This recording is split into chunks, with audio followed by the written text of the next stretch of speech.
जम्मू कश्मीर की पूर्व मुख्यमंत्री और पीपल्स डेमोक्रेटिक पार्टी की अध्यक्ष महबूबा मुफ्ती ने शुक्रवार को नेशनल कॉन्फ्रेंस पर निशाना साधते हुए कहा कि वह इस बात से हैरान है कि यह पार्टी जम्मू कश्मीर को अपनी निजी जागीर के रूप में देखती है। उन्होंने मुफ्ती प्रतिबंधित जमाते इस्लामी पर नेता उपाध्यक्ष उमर अब्दुल्ला की टिप्पणी पर जवाब दिया है। उमर अब्दुल्ला ने आगामी विधानसभा चुनाव में अपने पूर्व कार्यकर्ताओं को स्वतंत्र उम्मीदवारों के रूप में मैदान में उतारा है। उन्होंने उनकी भागीदारी का स्वागत करते हुए कहा था कि हाल तक यह हराम यानी कि निषिद्ध था और अब वे ये इसे हलाल यानी कि अनुमति मानते हैं।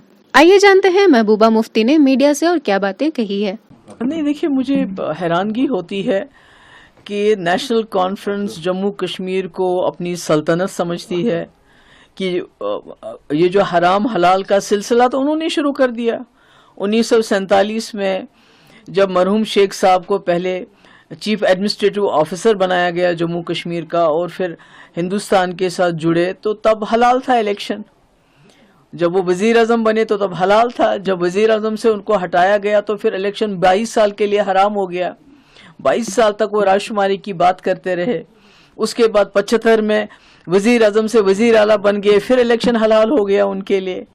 और उसके बाद 87 में जब यहाँ जमात इस्लामी और दूसरी जमात इस्लामी कोई पहली बार इलेक्शन नहीं लड़ रही है। सईद अली शाह गिलानी साहब मरहूम बहुत पहले से इलेक्शन प्रोसेस का हिस्सा थे, मगर 87 में हलाल को हराम किसने बनाया है जमात के लिए इलेक्शन को, या दूसरी जमातों के लिए, या मफ के लिए।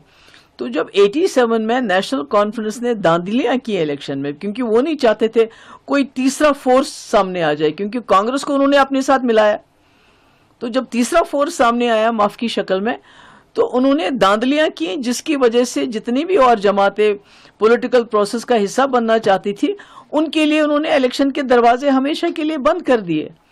और तब से ये जो हलाल हराम का सिलसिला तो इन्हीं का शुरू किया गया। 22 साल तो ये लोग इलेक्शन में हिस्सा ही नहीं ले रहे थे।